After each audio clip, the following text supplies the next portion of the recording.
السلام علیکم ورحمۃ اللہ وبرکاتہ. امید کرتی ہوں سب خیریت سے ہوں گے.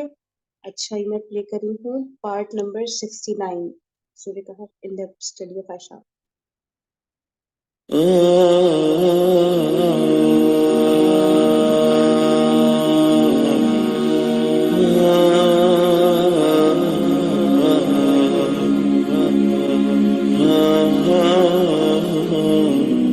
اپنے آپ کو ایموشنلی لوگوں پر ڈیپینڈنٹ مت رکھیں. جب آپ لوگوں پر ڈیپینڈنٹ ہوتے ہیں تو ہر کوئی آپ کو رلا کر جاتا ہے اور کم ہی لوگ آپ کو ہنسا کر جاتے ہیں.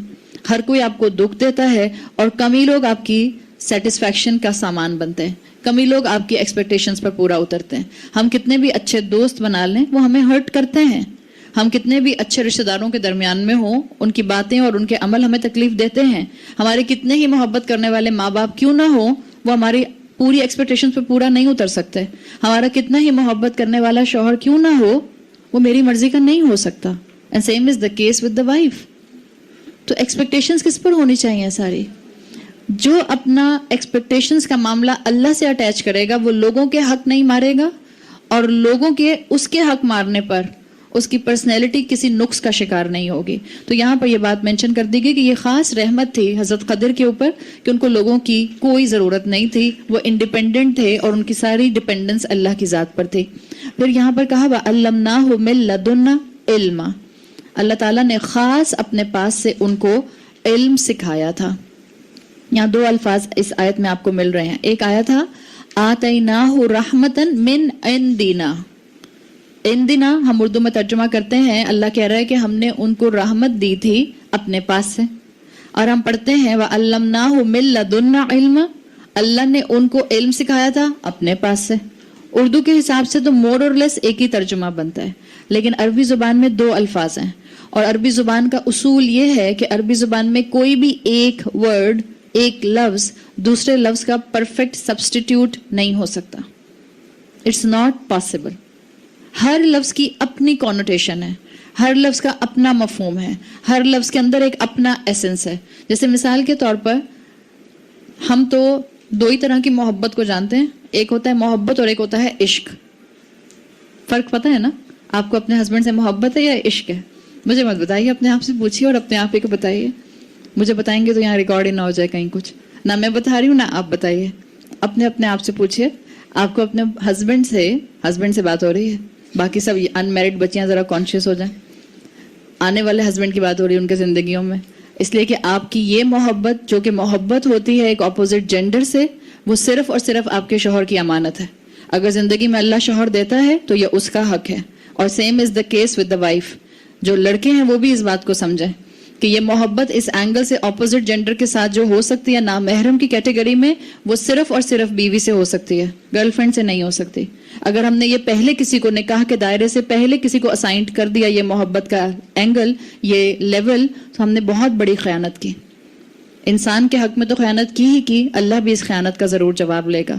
تو اگر آپ اپنے آپ سے شادی شدہ خواتین سوچیں کہ آپ کو اپنے شوہر سے محبت ہے یا عشق ہے تو آپ خود بتا سکتی ہیں. اینڈ آئی ایم شیور زیادہ تر کہیں گی پہلا لیول ہی اچھا ہے, دوسرے لیول کو چھوڑ دیں. عربی زبان میں محبت کے 14 لیولز ہیں. 14 ڈفرینٹ لیولز ہیں عربی زبان میں, اور ہر لیول کی ایک اپنی کونوٹیشن ہے. ہر لیول ایک اپنے اسٹیٹ کو ڈیفائن کرتا ہے. تو جب اللہ تعالیٰ نے یہاں دو الفاظ کہے ہیں, ایک آیا ہے عندہ اور ایک آیا ہے لدنا, دونوں کا ایک مفہوم نہیں ہو سکتا, دونوں کا الگ مفہوم ہے. عندہ ہوتا ہے یہ کہنا کہ یوں سمجھ لیں عندہ کے مقابلے میں جو لدن ہوتا ہے وہ بہت پرائیویٹ کانسیپٹس میں آتا ہے. جیسے عندہ کے ذریعے جب کوئی بات آئے گی نا کہ اللہ نے کہا کہ ہم نے اس کو اپنے پاس سے رحمت دی تھی, تو وہ رحمت جو سب کو نظر آتی ہے, دنیا کی نعمتیں جو سب کو نظر آتی ہیں, دنیا کا پروویژن جو سب کو نظر آتا ہے. ایک انسان اسٹرانگ ہیڈڈ ہوتا ہے وہ سب کو نظر آتا ہے. ایک انسان ایموشنلی ہر ایک پر ڈیپینڈ نہیں کرتا وہ سب کو نظر آتا ہے. یہ رحمت کا معاملہ ہے جو آبویس ہوگا. لدنا علم کا مطلب یہ کہ اللہ نے اپنے خاص خزانوں میں سے کوئی چیز عطا کی, خاص خزانوں میں سے. آپ اس دعا کو ذرا یاد کیجیے جو اصحاب کہف نے غار میں جاتے ہوئے کی تھی, ربنا آتنا من لدنا رحمہ. انہوں نے من لدنا یہی الفاظ استعمال کیے تھے.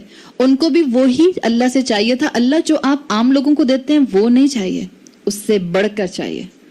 تو یہاں پر اللہ تعالیٰ نے مینشن کیا کہ حضرت خضر کو اللہ نے اپنے خاص والٹس میں سے, اپنے خاص خزانوں میں سے ایک علم کا خزانہ جو تھا, خاص چیز وہ عطا کی تھی. رحمت آبویس تھی, اور جو علم تھا وہ سب سیکرٹ علم ٹائپ چیز تھی جو اللہ تعالیٰ نے ان کو دی تھی. اور یہ علم وہ تھا جو کہ عام طور پر انسانوں کو نہیں دیا جاتا. اسی سے ٹرم بنی ہے جس کے بارے میں آپ کو کل میں نے انٹروڈکشن میں بات بتائی تھی, جو کہ بہت زیادہ حضرت خضر کے ساتھ اٹیچ کی جاتی ہے. علم لدنی, علم اللدنی, اسی سے اٹیچ کیا جاتا ہے. وہ کہتے ہیں کہ حضرت خضر کے پاس جو تھا وہ علم اللدنی تھا, اس لیے بعض صوفی گروپس جو ہیں وہ کہتے ہیں کہ بہت بڑے بڑے اولیاء اور پیروں اور سینٹس کے پاس یہ علم لدنی ہوتا ہے. یہ علم لدنی, یہ اصطلاح کیا ہے؟ ایسا علم جو انسان کسی فرشتے کے سورس کے بغیر اللہ سے حاصل کرے. اس کا سمپل ڈیفینیشن ہے اس ٹرمینالوجی کا. اس اصطلاح کا مطلب کیا ہے علم لدنی کا؟ ایسا علم جو انسان فرشتے کے سورس کے بغیر اللہ سے حاصل کرے. نمبر 1, انبیاء کو علم کتابوں کا, وحی کا, کیا جنرلی فرشتے کے سورس کے ذریعے دیا جاتا تھا یا بغیر میں دیا جاتا تھا؟ سورس کے ساتھ دیا جاتا تھا. جبرائیل علیہ السلام اسائنڈ تھے اس کام کے لیے. موسیٰ علیہ السلام کے معاملے میں اللہ تعالیٰ نے اس رول کو توڑا. موسیٰ علیہ السلام کو یقیناً اللہ تعالیٰ نے بغیر جبرائیل علیہ السلام کے ذریعے ڈائریکٹ کانورسیشن کر کے احکامات دیے ہیں, یقیناً ہم مانتے ہیں. یہ جو علم لدنی کی ڈیفینیشن ہے, اس میں آتا ہے کہ اللہ اور بندے کے درمیان میں کوئی چیز نہیں ہوگی. کیا یہ علم لدنی کی ٹرم آپ میں سے کبھی کسی نے حدیث میں پڑھی؟ کسی حدیث میں آپ کو یہ علم لدنی کی ٹرم نہیں ملتی. تو اب ایک اصول اپنی زندگی کا اپنا لیں. اگر کوئی کل کو آپ سے سوال کرتا ہے کہ یہ علم لدنی یہ صحیح ہے یا غلط ہے, تو آپ کا جواب کیا ہونا چاہیے؟ ایک پڑھے لکھے مسلمان والا, ایک اسلام کے طالب علم والا. یہ نہیں کہ ہاں بھائی ظاہری بات ہے بالکل غلط ہے, ہونا ہی نہیں چاہیے, پتہ نہیں کون سے لوگوں نے شروع کر دیا. یہ انداز نہیں ہے. یاد رکھیں, اپنا اصول اپنا لیں. جو ٹرمینالوجی آپ کے سامنے کوئی نئی پریزنٹ کرے, پہلے آپ اس سے پوچھیں اس کی ڈیفینیشن کیا ہے. کوئی میرے سامنے کوئی ایبریویشن لے کر آتا ہے, صحیح, ایک انسان کہتا ہے DFC, وہ مجھ سے پوچھے آپ DFC گئی ہیں, تو میں پہلا سوال کیا کروں گی؟ او بہن DFC کیا ہے؟ KFC تو بتا دیجیے DFC کیا ہے. مطلب آپ کا پہلا سوال یہی ہوتا ہے نا. اسی طرح سے جیسے ایبریویشن ہر ایک کو نہیں معلوم ہوتی, جب کوئی آپ کے سامنے کوئی اس طرح کی اصطلاح, کوئی ٹرمینالوجی لے کر آئے, تو آپ اس سے سوال کیجئے کہ اس کی ڈیفینیشن کیا ہے, کیا مطلب ہے اس بات کا. اگر وہ آپ سے یہ کہتا ہے کہ اس کا مطلب یہ ہے کہ اللہ کے پاس سے خاص علم ڈائریکٹ بندے کو آنا اور درمیان میں کوئی میڈیم نہ ہونا, کوئی فرشتہ نہ ہونا, اگر یہ ڈیفینیشن وہ انبیاء کے لیے استعمال کرتے ہیں, الحمدللہ ہم مان لیں گے. بات سمجھ آئی؟ اگر وہ نبی کے لیے یہ کہہ رہے ہیں کہ ایک نبی تھے حضرت خضر اور ان کو ڈائریکٹ اللہ سے علم ملتا تھا اور وہ علم بغیر کسی فرشتے کے سورس سے ملتا تھا, دین وی ول ایڈمٹ, ٹھیک ہے الحمدللہ بالکل صحیح ہے اگر ایسی بات ہے. لیکن اگر وہ یہ کہتے ہیں کہ نہیں وہ ولی اللہ تھے, وہ پیر تھے, وہ سینٹ تھے اور ان کو ڈائریکٹ اللہ کے پاس سے یہ علم دیا گیا بغیر کسی سورس کے, تو آپ اور میں اس بات کو مانیں گے؟ صحیح حدیث اور قرآن اس بات کو نہیں مانتی, تو آپ اور میں بھی اس بات کو نہیں مان سکتے ہیں. یہ اپنا اصول اپنا لیں زندگی کا. ورنہ یاد رکھیں, اسلام اس طرح کی ٹرمینالوجیز کے خلاف نہیں ہے. ایسا مطلب نہیں ہے کہ اب آج کے بعد کوئی نئی ٹرمینالوجی بن نہیں سکتی ہے. ٹرمینالوجیز بن سکتی ہیں, لیکن وہ تمام ٹرمینالوجیز جن کا تعلق دین سے ہوگا, پہلے ان کو اسکروٹنائز کیا جائے گا کہ وہ کس بیسس پر بنی ہے, ان کی ڈیفینیشن کیا ہے, ان کے پیچھے تھاٹ پروسیس کیا ہے, کس ڈوگما کی وجہ سے ان کو بنایا گیا ہے. اس کے بعد ایکسیپٹیبلٹی یا نان ایکسیپٹیبلٹی کی طرف جایا جائے گا. تو یہ بات یہاں جو علم لدنی آتی ہے یہ آپ کو مینشن کر دی, اور حضرت خضر کے حوالے سے یہ بہت کامنلی کہا جاتا ہے. اسی وجہ سے آج ہمارے معاشرے کے اندر بہت کامنلی بہت سے لوگوں کے ساتھ بہت سی چیزیں اٹیچ کر دی جاتی ہیں. اگر آج کوئی انسان یہ کلیم کرتا ہے جس کو آپ نیک سمجھتے ہیں, اور وہ یہ کلیم کرتا ہے کہ رات میں اللہ مجھے خواب میں آیا تھا اور اللہ نے مجھے یہ کرنے کو کہا ہے اور آپ بھی کیجئے, وہ صحیح نہیں کہہ رہا. اللہ آپ کے اور میرے جیسے انسانوں کے دل میں کوئی بات القاء کر سکتا ہے, الہام کر سکتا ہے. اللہ آ کے ہمیں نہیں بتا سکتا. یہ مقام صرف انبیاء اور رسولوں کا ہوتا تھا، یہ عام انسانوں کا مقام نہیں ہوتا. انفیکٹ یہاں تک اسکالرز کہتے ہیں کہ اگر کوئی شخص یہ کہے کہ مجھے خواب میں رسول اللہ نظر آئے تھے اور انہوں نے مجھے یہ کرنے کو کہا ہے اور آپ بھی یہ کام کیجئے، آپ اور میں اس کی بات نہیں مان سکتے. اس لیے کہ کچھ کرنے کا کہنا اور رسول اللہ کو دیکھنا یہ بالکل دو الگ الگ باتیں ہیں. اب اس وقت ہم اس بحث میں نہیں جا رہے کہ خواب میں رسول اللہ کو دیکھنے کا معاملہ کیا ہے، لیکن بات صرف اتنی سمجھ لیں. اگر کوئی انسان آپ سے کہتا ہے کہ آپ قرآن کی فلاں آیت رات میں، اب آگے تاکراتیں شروع ہو رہی ہیں اور ہم سب کو فکر ہوتی ہے اس بات کی کہ تاکراتوں میں کیا پڑھیں، اور سوشل میڈیا کا مس یوز کرنے والے انسان اس کا بھرپور فائدہ اٹھاتے ہیں. نئے نئے میسیجز، نئی نئی آڈیوز اور بہت ہی انوکھے قسم کے وظیفے نکال کر جو ہیں، آپ 21ویں رات کو 2 بجے سے لے کے 3 بجے تک فلاں آیت کو 204 مرتبہ پڑھیں گی تو اس کے بعد آپ کو رزق کی فراوانی ہو جائے گی. یہ بالکل علم لدنی والا پرابلم ہے. کس نے بتایا آپ کو کہ قرآن کی یہ آیت پڑھنے سے جو ہے وہ علم کی اور رزق کی فراوانی ہو جائے گی؟ اب اس کے اوپر آپ اور میں سوال پوچھیں گے، کیا ہم یہ فالو کر لیں؟ کیا یہ حدیث سے ثابت ہے؟ جو حدیث سے ثابت ہے اور جو آپ کے سامنے کھل چکا ہے، پلیز اس کو تھامیں. اور جس کو بہت زیادہ کیوریوسٹی ہے کہ مجھے ہر چیز کے بارے میں پتہ چل جائے کہ صحیح احادیث میں کیا ہے، وہ علم حاصل کرنے کے لیے اپنے قدم آگے بڑھائے.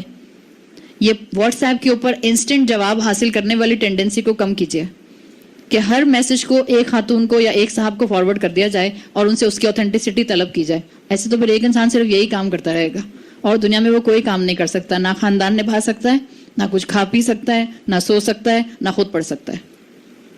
جو آپ کے سامنے کھل گیا قرآن اور صحیح ٹیکسٹ سے، اس کو تھام لیجئے.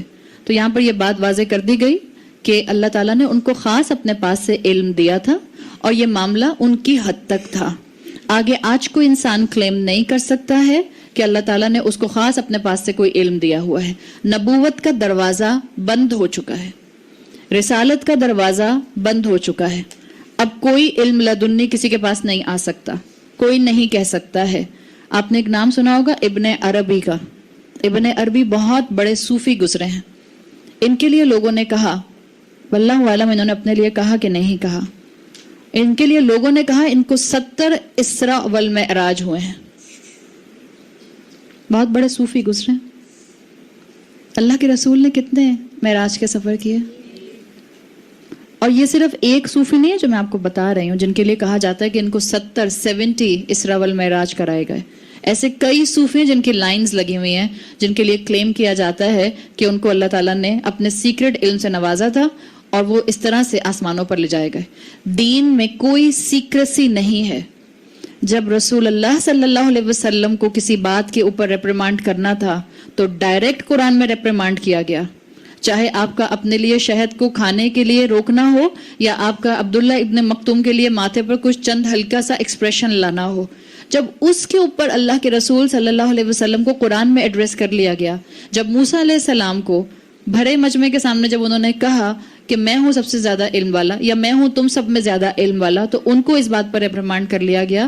تو یہ کیسے ہو سکتا ہے کہ آج دین میں معاملہ سیکریسی کا رکھا جائے اور کوئی بندہ آپ کے درمیان میں بیٹھ کے کہے کہ ہاں مجھے تو خاص اللہ کی طرف سے انٹیوشنز آتی ہیں، مجھے خاص الہام ہوتا ہے اور مجھے خاص اللہ نے اپنے پاس سے ایک علم دیا ہوا ہے. یہ ایکسیپٹ نہیں ہو سکتا. ایک مرتبہ حضرت علی سے کسی نے پوچھا کہ کیا رسول اللہ نے باقیوں سے ہٹ کر کچھ خاص آپ کو دیا ہے؟ انہوں نے فرمایا قال والذی فلق الحب الا فہما یؤتیہ فی الکتاب. انہوں نے کہا اس بیج کو پھاڑنے والے کی قسم، کتاب کی انڈرسٹینڈنگ کے علاوہ کچھ نہیں. حضرت علی کے ساتھ کیسی کیسی باتیں اٹیچ کی گئی ہیں جس کا کوئی کہیں پر لنک، اوتھینٹسٹی، سند صحیح احادیث میں نہیں ملتی ہے. تو صرف ایک کوالٹی بتا دی گئی حضرت علی کے ذریعے باقی تمام امت کو کہ اگر اللہ اس امت میں نیک لوگوں کو پیدا کرے گا تو وہ نیک لوگ وہ ہوں گے جو اس کتاب کے فہم کو سمجھیں گے. یہ ایک ٹینڈنسی کھولی گئی ہے اس لیے کہ اور وہ کتاب کو کیسے سمجھیں گے؟ وہ قرآن ہی کے ذریعے اور صحیح احادیث کے ذریعے اور صحابہ کی ایکسپلینیشن کے ذریعے اور صحابہ کے عمل کی روشنی کے ذریعے اس کتاب کی انڈرسٹینڈنگ کو اور عام کریں گے. بس یہ ایک دروازہ کھلا ہوا ہے، حضرت علی نے اس کو واضح کر دیا. لیکن یہ کہنا کہ مجھے خواب میں یہ چیز نظر آئی اور مجھے یہ کہا گیا، یہ پلیز اس کا دین سے کوئی تعلق نہیں ہے.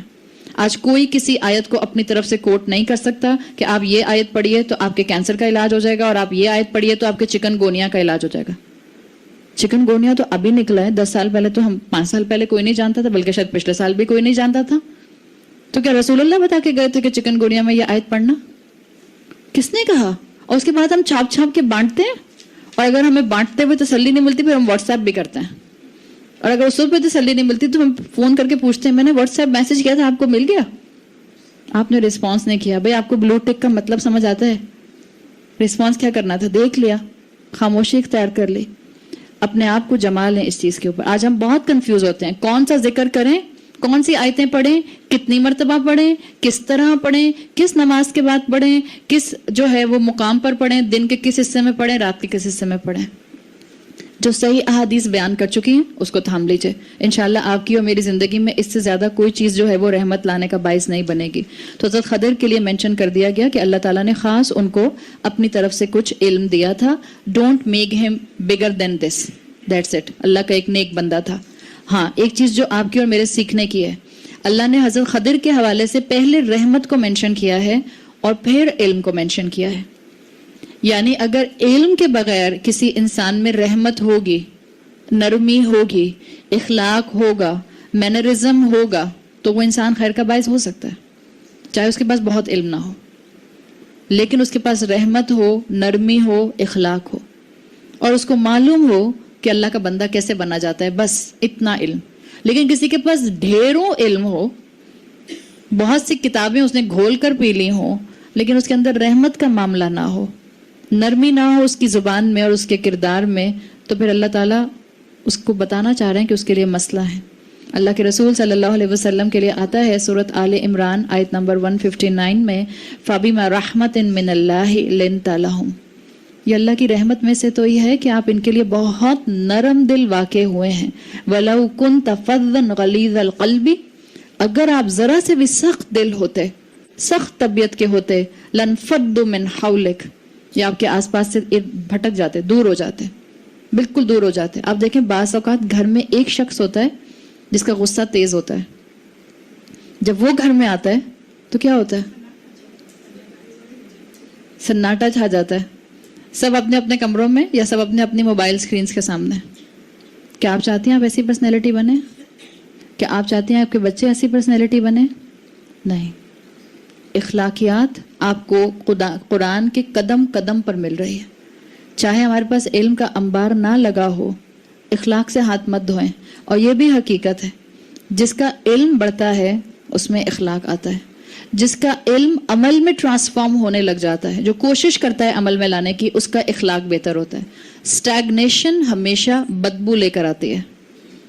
علم کی اسٹیگنیشن، علم میں عمل میں آگے نہ بڑھنا انسان کی کردار میں سختی لے کر آتا ہے، قسوت القلبی لے کر آتا ہے. پھر میرا دل صرف سخت ہو سکتا ہے اور کچھ نہیں ہو سکتا. تو اللہ تعالیٰ نے یہاں یہ ایک پوائنٹ مینشن کر دیا کہ اپنی طبیعت میں رحمت ڈیولپ کیجئے، نرمی ڈیولپ کیجئے. جس کی طبیعت میں نرمی ہوگی اس کو علم ایبزارب کرنے میں آسانی ہوگی. اور یہ بیسٹ کمبینیشن ہے، رحمت اور علم، مینرز کے ساتھ علم حاصل کرنا.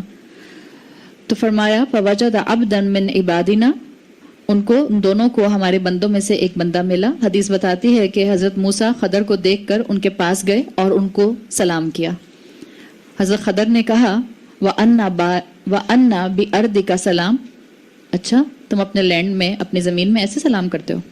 اس میں سے کئی مفہوم ان کے اس جملے سے جو حدیث میں آتا ہے، جو حضرت خضر نے حضرت موسیٰ سے پوچھا تھا کہ تم کیا اپنی زمین پر ایسے سلام کرتے ہو، اس میں 2-3 باتیں انہوں نے مینشن کی کہ اس کا کیا مقصد ہو سکتا ہے. ایک اس سے انہوں ne مراد لیا، وہ کہتے ہیں کہ بھائی خالی سلام نہیں کیا جاتا، تعارف بھی کرایا جاتا ہے.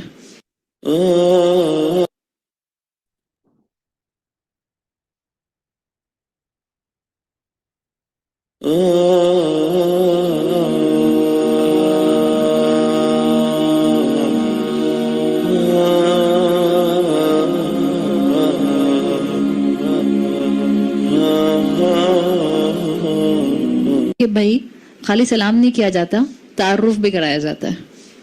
مثال کے طور پر آپ ایک نئی جگہ پر جاتے ہیں، یا آپ مثال کے طور پر فون اٹھاتے، آپ فون کرتے ہیں کسی کو، یوزلی لوگ فون کرتے ہیں، آپ فون اٹھاتی ہیں، ادھر سے آواز آتی ہے ہیلو, آپ کہتی ہیں جی السلام علیکم, وہ کہتے ہیں میں بول رہا ہوں. یا بعض لوگ دروازے پہ ناک کرتے ہیں, آپ انٹر کام سے پوچھتی ہیں کون ہے, تو کہتے ہیں میں ہوں. آپ کو پتہ چلے گا میں ہوں کون ہے؟ نہیں پتہ چلے گا. تو آپ کو یہاں پر بھی ادب اور سلیقہ سکھایا جا رہا ہے. تو خضر نے بھی حضرت موسیٰ سے کہا کہ وَأَنَّ بِأَرْضِكَ السَّلَامُ, آپ کی زمین پر سلام ایسے کیا جاتا ہے, یعنی جہاں سے آپ آئے ہیں وہاں پہ تعارف نہیں کرایا جاتا. ایک اس سے مراد یہ لی گئی ہے. دوسری مراد یہ لی گئی ہے کہ جس مقام پر, جس علاقے میں اس وقت حضرت خضر موجود تھے, یہ پیگن علاقہ تھا, مشرک علاقہ تھا. تو وہ جب کسی نے ان کو سلام کیا تو حضرت خضر کو تھوڑا سا ایک دم سے حیرت ہوئی کہ اچھا یہ سلام کرنے والا بندہ جو ہے یہ اس زمین پر کہاں سے آ گیا. اور ہم جانتے ہیں کہ احادیث بتاتی ہیں کہ اللہ تعالیٰ نے سب سے پہلی چیز جو آدم علیہ السلام کو سکھائی تھی وہ السلام علیکم تھا. اللہ تعالیٰ نے آدم علیہ السلام کو سلام کرنا سکھایا تھا, اور آدم علیہ السلام کو انسٹرکشن دی تھی اللہ تعالیٰ نے کہ اب وہ سامنے جو کچھ فرشتے کھڑے ہیں ان کے پاس جائیے اور ان کو سلام کیجیے, اور جو وہ جواب دیں گے اس کو یاد کر لیجیے. آدم علیہ السلام نے جا کر فرشتوں کو سلام کیا اور فرشتوں نے جواب دیا وعلیکم السلام ورحمۃ اللہ وبرکاتہ, اور آدم علیہ السلام نے اس کو یاد کر لیا. اللہ نے پھر بتایا آدم علیہ السلام کو ہذہ تحیتک وتحیۃ بنیک من بعدک, یہی آپ کا ایک گریٹنگ ہے جو آپ کو کرنی ہوگی ایک دوسرے کو دیکھ کر, اور یہی آپ کی اولاد میں, آپ کی پروجنی میں آپ کے بعد کنٹینیو کرے گی. تو یہ گریٹنگ جو ہے یہ مسلمانوں کے اندر ایک بہت پرانی لیگیسی چلی آ رہی ہے, اور اللہ تعالیٰ نے یہ سلام ڈائریکٹلی سکھایا تھا آدم علیہ السلام کو. تو اپنی عادت بنا لیجئے, جب گھر میں داخل ہوں آپ سلام کیجئے. آپ لوگوں سے ایکسپیکٹ مت کیجئے کہ لوگ آپ کو سلام کریں گے. یوزلی ہم گھر میں داخل ہوتے ہیں, ہم بچوں کو دیکھ رہے ہوتے ہیں, جو بڑے لوگ ہوتے ہیں, نانی دادی اس طرح کے لوگ گھر میں آئیں گے, بچے اپنے کھیل میں لگے ہوئے ہیں, پھر نانی دادی غصے میں بولیں گی سلام کرنا نہیں سکھایا اماں نے. بجائے اس کے کہ آپ یہ کہیں کہ سلام کرنا نہیں سکھایا اماں نے, آپ ان کو سکھانے میں اپنا حصہ ڈال دیجئے. ویسے بھی جو باہر سے آتا ہے اس کو سلام کرنا ہوتا ہے. جب ہم باہر سے آئیں تو اپنے نوکروں سے ایکسپیکٹ نہ کریں کہ بیگم صاحبہ اندر آئی ہیں تو ان کو چاہیے کہ بیگم صاحبہ کو سلام کریں. آپ اونچی آواز میں سلام کر لیجئے, اس لیے کہ یہ آپ کے اوپر فرض کیا گیا ہے. تو یہ وہ سنت ہے جو ہمیں بتائی گئی ہے, اور مومنین کا مارک ہے جو تمام انبیاء کرتے آئے, اور وہ ایک دوسرے کو سلام سے گریٹ کیا کرتے تھے. اپنی عادت بنا لیں, جب ہم فون اٹھاتے ہیں تو ہیلو کی بجائے السلام علیکم کہہ دیں. ہاں لوگ مذاق اڑاتے ہیں, لوگ کہتے ہیں کیا میں پی آئی اے سروس فون کر رہا ہوں یا میں P T C L exchange phone کر رہا ہوں. کوئی بات نہیں, اگر دین کے کسی شاعر کو اپنانے سے لوگ آپ کا مذاق اڑا رہے ہیں, ہم پاکستان میں رہتے ہیں, یہاں پہ زیادہ تر چانس یہی ہے کہ آپ کو فون کرنے والے مسلمان ہیں. ہاں کسی کے بارے میں اب تو آپ کو نمبر آ جاتے ہیں موبائل کے اوپر, آپ کو پتہ ہے کہ آپ کا کوئی کرسچن جاننے والا ہے, آپ کو اس کو السلام علیکم کہنے کی ضرورت نہیں ہے. لیکن زیادہ تر ہمارے آس پاس جو لوگ ہمیں کال کر رہے ہوتے ہیں وہ مسلمان ہوتے ہیں. تو ہمارے اس ملک میں ہمیں یہ پرابلم نہیں ہے کہ پتہ نہیں سامنے والا مسلم ہے, کرسچن ہے, جیو ہے, ہندو ہے, ہم سلام کیوں کریں, یہ ہمارا ایشو نہیں ہے. اپنی عادت بنا لیجئے, فون اٹھائیے اور کہیے السلام علیکم. آپ نہیں چاہتے آپ کو 10 نیکیاں مل جائیں, ہیلو کیا کہ آپ کو کتنی نیکیاں ملیں گی.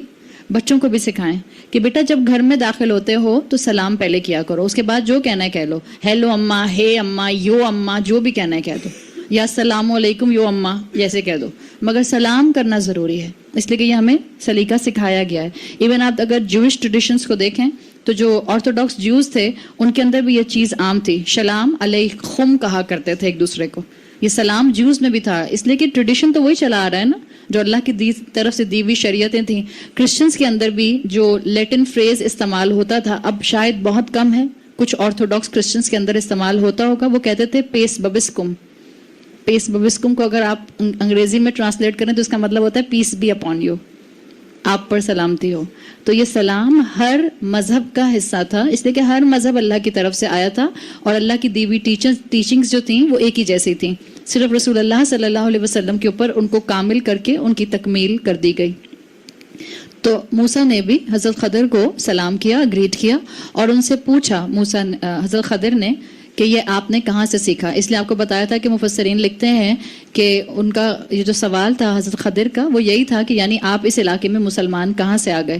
تو موسیٰ علیہ السلام نے اپنے آپ کو انٹروڈیوس کرایا, انا موسیٰ ابن عمران من بنی اسرائیل, میں موسیٰ ابن عمران ہوں اور بنی اسرائیل سے آیا ہوں. اس حدیث کے حوالے سے پتہ چلتا ہے کہ جو جوز کہتے ہیں کہ یہ موسیٰ ابن عمران نہیں تھے, موسیٰ ابن منشا تھے, ان کی اس بات کی یہاں پر رد ہو جاتی ہے. کہ احادیث بتاتی ہیں کہ یہ موسیٰ ابن عمران تھے اور انہوں نے اپنا انٹروڈکشن خود کروایا تھا، من بنی اسرائیل، میں بنی اسرائیل سے آیا ہوں. اور یہ کنفرمیشن ہمیں جو حدیث سے ملتی ہے. تو جب انہوں نے اپنا تعارف کرایا تو حضرت خضر فوراً پہچان گئے ان کو.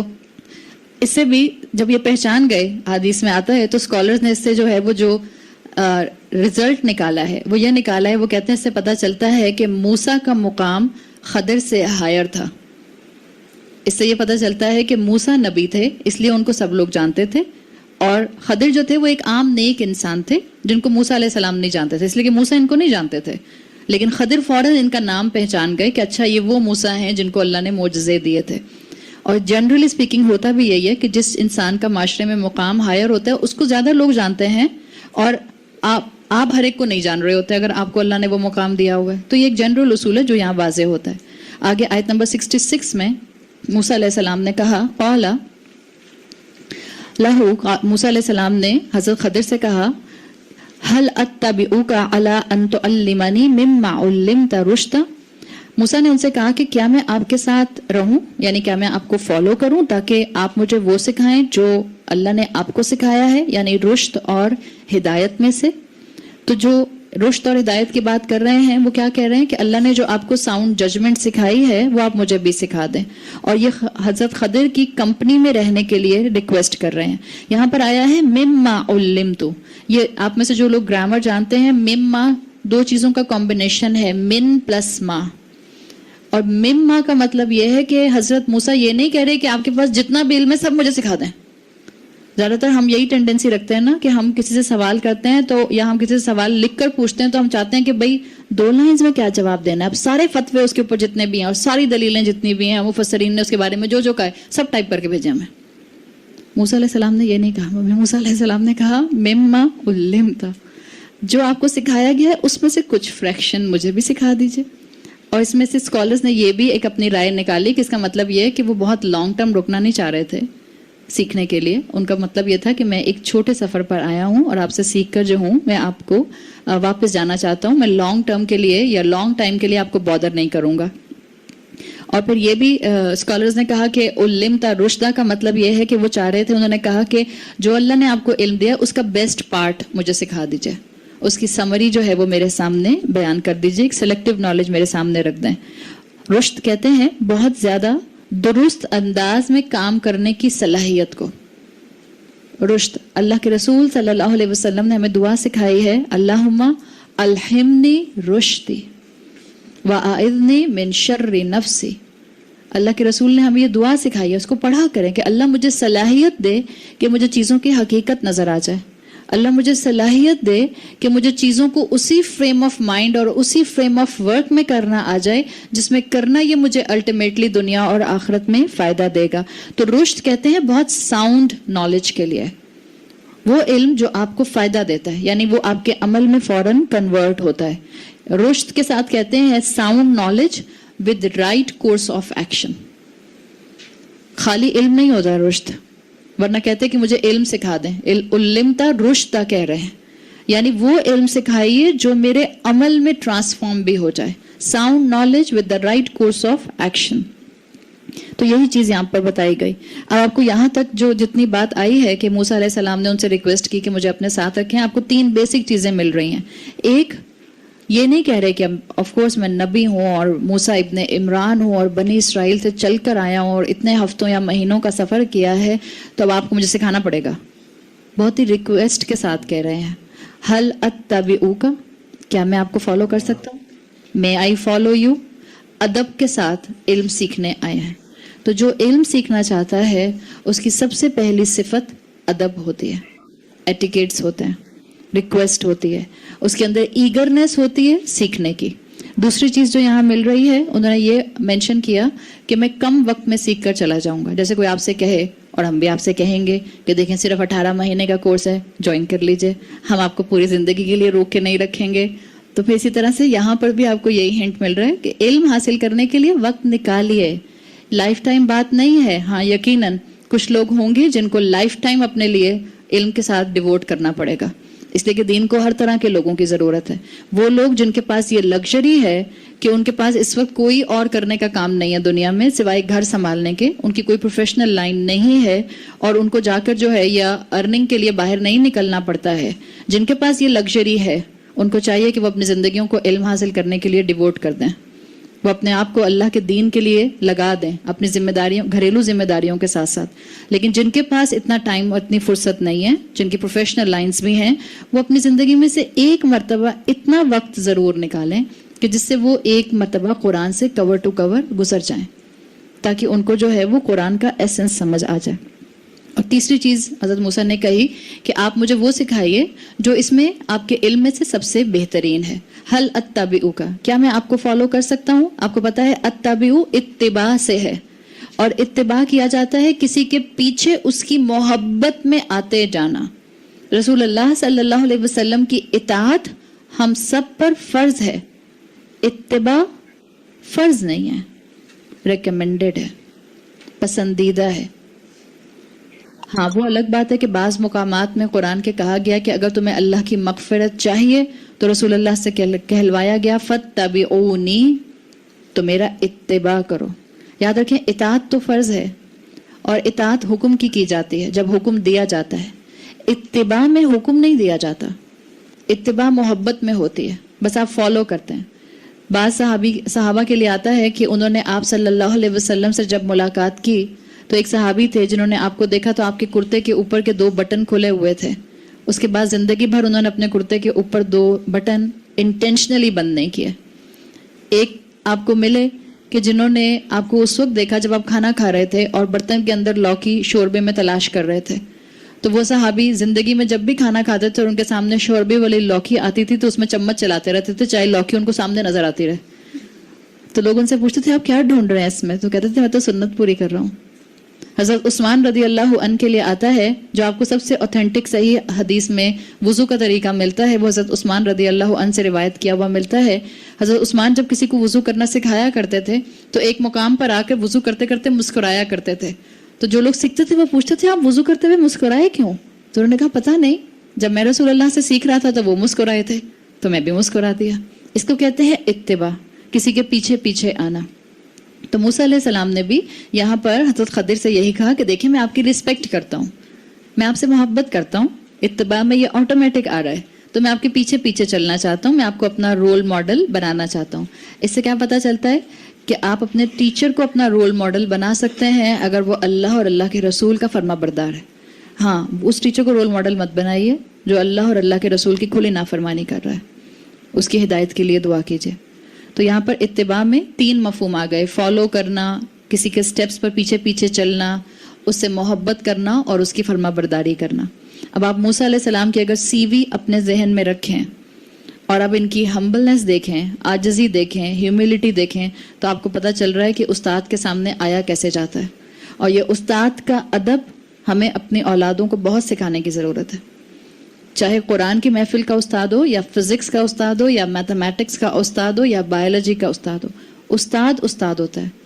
چاہے استاد آپ کو اللہ کے احکامات توڑتا ہوا نظر آ رہا ہے تب بھی آپ کو یہ رائٹ نہیں ہے کہ آپ اس کے ساتھ نافرمانی کریں یا آپ اس کے نک نیمز رکھیں.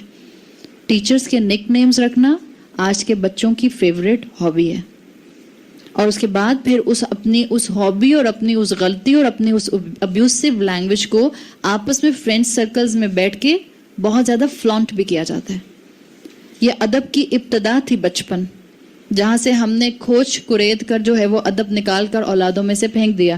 مائیں خود سن رہی ہوتی ہیں کہ ٹیچرز کا مذاق اڑایا جا رہا ہے, اور جب کوئی ماں کو کہتا ہے کہ دیکھیں ٹیچر کا مذاق اڑا رہے ہیں, بچے ان کو منع کرنا چاہیے, تو مائیں کیا کہتی ہیں, ٹیچرز ہیں ہی اس قابل. آپ کا کیا خیال ہے جو بچہ آپ کے سامنے بیٹھ کر آپ اپنی ٹیچر کا مذاق اڑا رہا ہے, وہ اپنے فرینڈز میں بیٹھ کر آپ کا مذاق اڑاتا ہے. اور ہم مائیں بڑی معصوم بنتی ہیں. ویسے حقیقت ہم ماؤں سے معصوم کوئی ہے نہیں اپنے بچوں کے معاملے میں. ہماری چالاکیاں ساری کی ساری فیشن کی حد تک رہ گئی ہیں. ہماری چالاکیاں جو ہیں وہ گاسپس کی حد تک رہ گئی ہیں. ہماری چالاکیاں جو ہیں وہ ایک دوسرے کو نیچا دکھانے کی حد تک رہ گئی ہیں. اور ہماری انٹلیکٹ صرف ایک جگہ کام کرتی ہے. جب ہم ایک محفل میں ہوتے ہیں اور وہاں کوئی ایسی خاتون آتی ہیں جن کے ساتھ ہمیشہ آپ کی ٹسل چلتی ہے, چاہے آپ کی ان سے بات نہ ہو, آپ گھر آ کے کہیں گی میں نے اس کی آنکھوں میں سب کچھ پڑھ لیا. کتاب پڑھنے کا ٹائم نہیں ملتا آپ کو,